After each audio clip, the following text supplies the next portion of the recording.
class. So the three questions that I've decided to elaborate on today are questions 2, 6, and 7. So question 2 asks about a compliment that I've received that has really stuck with me and stayed with me throughout my life. So in the 3rd grade, we were doing a writing unit, and we were really just trying to pay more attention to detail. So my teacher had looked at my paper that I was super proud of, and she'd shown it to the rest of the class, which to an 8-year-old is like a really big deal. And she had complimented me on my use of detail. And this has really stuck with me throughout the rest of my life. Anytime I'm writing a paper, I'm thinking to myself, could I add more detail? Would my 3rd grade teacher be proud? Kind of stuff like that. And when I'm reading a book, I'm like, could they have used more detail? Or if they did, I'm like, wow, they did such a good job of detail. And every time I'm writing a paper or reading a book, I think about those things, and I think about that compliment, and I feel like it's made me a better writer and a better reader, and just allowed me to pay more attention to detail in every aspect of. So yeah, that's something that's definitely impacted me as a person.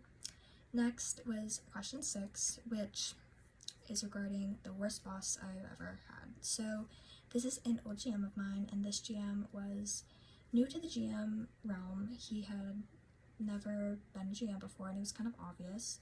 They did not want anyone to not be their friend, basically. Like, if they worked with them, they wanted to be best friends with them and hang out with them outside of work. And if you were like, hey, actually, I'm good with you being my boss, but I don't really want to be a friend outside of work, then they were very upset and would threaten to fire us or write us up. And of course, those things never actually happened, because I don't think you can actually do that.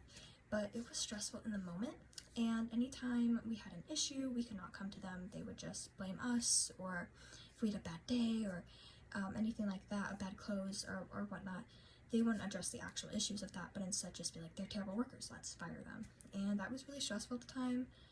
Not to mention that they themselves didn't do their job. They would come in and out, they would disappear, and without warning.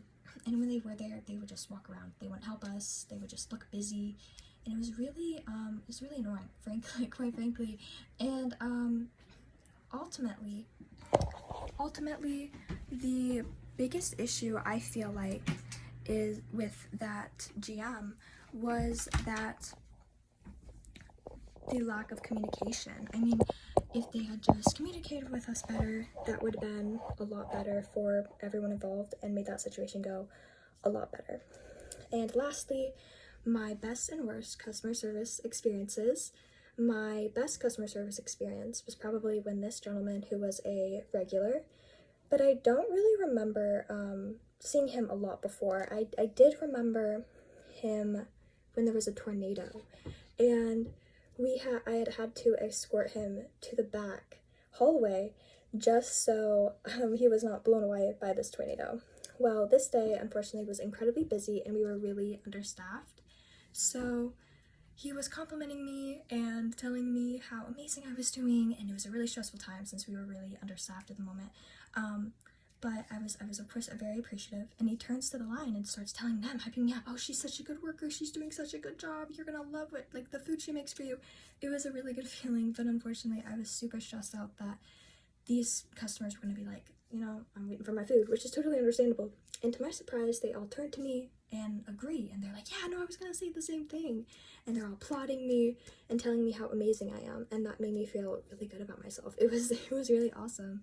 My worst customer service experience was probably when a man called the store and started yelling at me and cussing and screaming at me and all of my crew members. He would hang up and call back and just yell at us because he asked if we had given them the wrong bread, and because of the amount of orders that come through the day, we had no way of knowing. And his son had an allergy, so we were like, take him to the ER just to be safe. We're really sorry if we did, but we can't give you a definite answer. So to be safe, take him. And instead of doing that or having a reasonable reaction, he was just yelling, cussing, screaming, and that was not helping anyone in that situation. He was threatening to sue us. It was a really stressful situation. Ultimately, he did end up contacting the owner, and she sorted it out with him, and he was like, oh, yeah, no, that wasn't my fault. That was my fault, not your guys' fault. Sorry about that. But in the time, it was really stressful altogether. I think that if he would have better, use his communication skills a little better. Again, that situation would have been differently, for sure.